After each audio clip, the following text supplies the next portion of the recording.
Hello students, आज 8 अक्टूबर 2020 को हमारा आज का सब्जेक्ट है इनडायरेक्ट टैक्स। ठीक है, और इसमें हम आज का टॉपिक कर रहे हैं लिमिटेशंस ऑफ जीएसटी। कल आपको एडवांटेज कराए थे और आज मैं तुम्हें करा रही हूँ लिमिटेशंस यानी कि डिसएडवांटेजेस ऑफ जीएसटी। ठीक है, तो देखो इसके कुछ लिमिटेशंस भी हैं, कुछ कमियां भी हैं इसमें।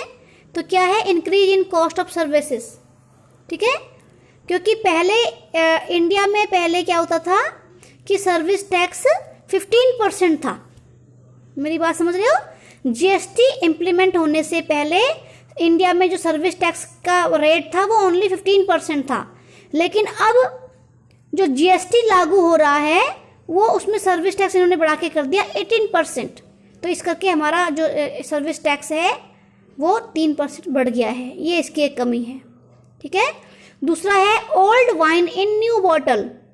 Old wine in new bottle का मतलब नई बोतल में पुरानी शराब, यानी कि स्ट्रक्चर नया आ गया लेकिन सब कुछ पुराना ही है।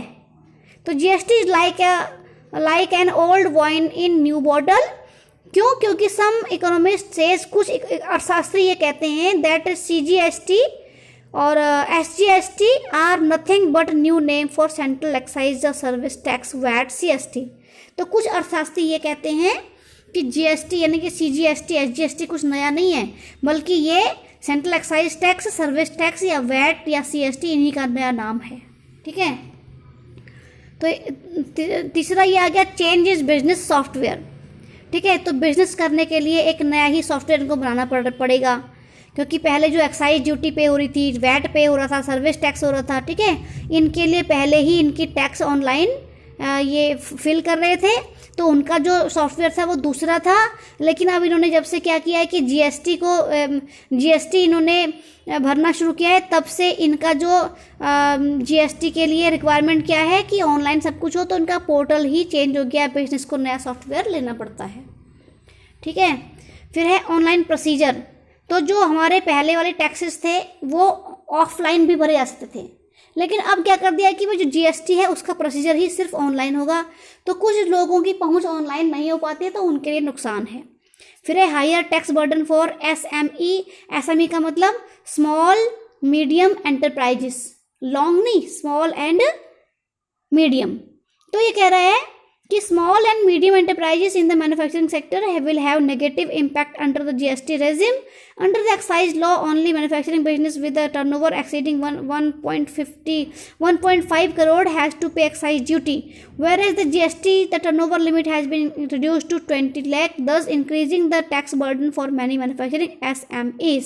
ठीक है, तो कहता है जो एंटरप्राइजेस यानी कि जो इंडस्ट्रीज हमारी स्मॉल हैं या मीडियम लेवल की हैं, उनके लिए एक प्रॉब्लम ये आ गई है कि जब वो मैन्युफैक्चरिंग करते थे, ठीक है, तो जब वो मैन्युफैक्चरिंग करते थे, मैन्युफैक्चरिंग बिजनेस में जो एक्साइज ड्यूटी पे करते थे, वो एक्साइज ड्यूटी पे तभी कर पाते थे जब उनका टोटल टर्नओवर 1.5 करोड़ को पार करता था। यानी 1.5 करोड़ को अगर वो उनका टर्नओवर क्रॉस करता था, तभी उनकी लायबिलिटी बनती थी कि वो एक्साइज ड्यूटी पे करें।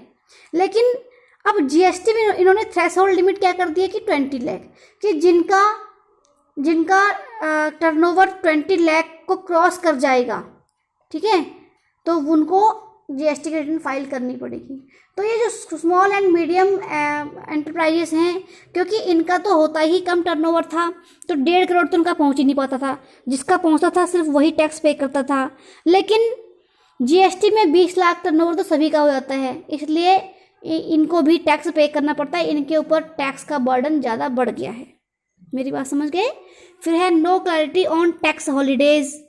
ठीक है, मैनी मैन्युफैक्चरर्स टेक्सटाइल या फार्मास्यूटिकल, एफएमसीजी का मतलब fast moving consumer goods industries enjoy tax holidays and state benefit schemes.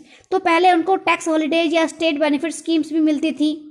There is still no notification regarding these benefit. लेकिन जीएसटी में इन टैक्स हॉलीडेज के बारे में, टैक्स हॉलीडेज का मतलब जहाँ पे उनको टैक्स में कंजप्शन रिलीफ या रिबेट मिल जाता था, डिडक्शन मिल जाती थी, एग्जेप्शन मिल जाती थी, वो चीज़ को इन्होंने टैक्स हॉलीडेज बोला है। ठीक है, तो टैक्स हॉलीडेज के लिए कुछ भी इन्होंने कहा ही नहीं है।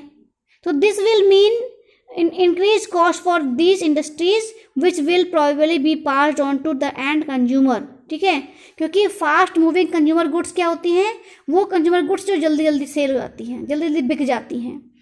फार्मास्यूटिकल जो दवाइयाँ होती हैं, टेक्सटाइल कपड़े होते हैं, इंडस्ट्रीज, इस टाइप की जो इंडस्ट्रीज हैं इनको कुछ रिडम्पशन मिलता था पहले, मेरी बात सुन रहे हो, कुछ कंजप्शन मिलता था, और वो अब जीएसटी में कुछ भी इसके बारे में कहा नहीं गया, तो यहाँ पे एक इनको लिमिटेशन इसका जीएसटी का ये हो जाता है। ठीक है बेटा, फिर है पेट्रोलियम प्रोडक्ट्स।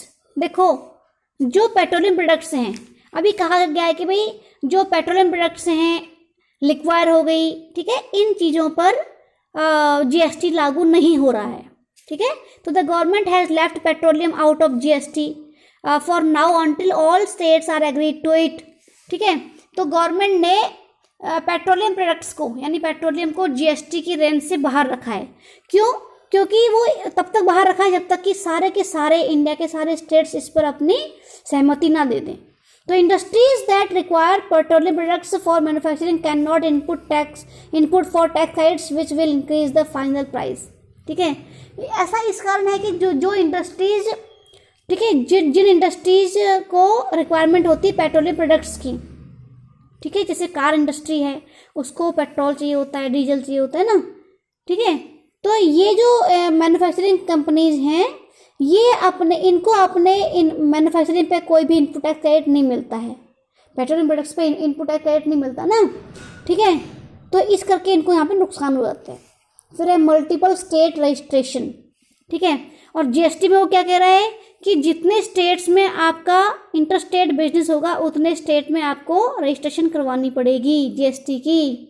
तो ये एक चीज़ जो है, ये कंप्लायंस थोड़ा सा टफ पड़ जाती है, क्योंकि पहले कहाँ वो एक ही स्टेट में रजिस्ट्रेशन करवाता था और हर जगह पे वो अपना बिजनेस कर लेता था, लेकिन अब जीएसटी में ऐसा नहीं है।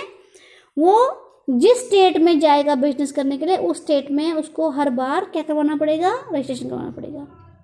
फिर luxury items to get costly, और जो लग्जरी आइटम्स हैं वो क्या हो गए हैं, कॉस्टली हो गए हैं, जैसे drinking tea coffee at branded के cafes, staying in hotels with tariff above 7500, electronic devices like TV, washing machine, movie tickets वगैरह वगैरह सब महंगे हो गए। ठीक है, तो ये चीज़ थोड़ा सा यहाँ पे टफ आ गई है। ठीक है बेटा, तो ये आज हमारा जीएसटी वाला चैप्टर कंप्लीट हो गया है। ठीक है बेटा, तो मैं क्वेश्चन पे यहाँ टिक लगा रही हूँ, शॉर्ट आंसर देखो। सबसे पहले क्या लिखोगे, what is GST, what is CGST, ठीक है, what is dual model GST का, ठीक है, और कौन कौन से टैक्सेस जो हैं इसमें, ये तो खैर उसमें आ जाएगा। ठीक है, और what is scope of GST, scope बहुत ज़रूरी है बेटा। उसके बाद आ जाएगा हमारा limitations of indirect tax before GST, ये बहुत ज़रूरी है बेटा, कि जीएसटी लागू होने से पहले का जो हमारा इनडायरेक्ट टैक्स सिस्टम था उसका लिमिटेशन क्या है। ठीक है, फिर आ गया difference between GST and VAT, बहुत इंपॉर्टेंट है ये, और जीएसटीएन पोर्टल क्या होता है। ठीक है, उसके बाद बस टैक्स रेट्स तो तुम्हें पता ही है, 5 रेट्स हैं। ठीक है, 0%, 5%, 12%, 18%, 28%। उसके बाद लॉन्ग क्वेश्चन जो तुम्हारे बनते हैं, वो एक क्वेश्चन बनेगा explain the various problems of pre GST indirect system, ये लॉन्ग क्वेश्चन बन रहा है इसका। Question number 6, GST is the biggest indirect tax reforms in independent India, इसमें आपने क्या करना है, यही ये देखो 5th क्वेश्चन है ना, इसका आंसर इसमें भी दोनों में सेम आंसर बनेगा दोनों का। ठीक है, फिर अगला हमारा बनता है explain the tax structure before implementation of GST in India, what were limitations of tax structure pre GST, इसको छोड़ दो। हमारा एक क्वेश्चन ये बनेगा, GST is a consumption destination based tax. बेटा देखो लॉन्ग क्वेश्चन के हमारे क्वेश्चन तो बहुत सारे बन जाएंगे, लेकिन आंसर सेम बनेंगे सबके। ठीक है भाई, तो तुम ये करना।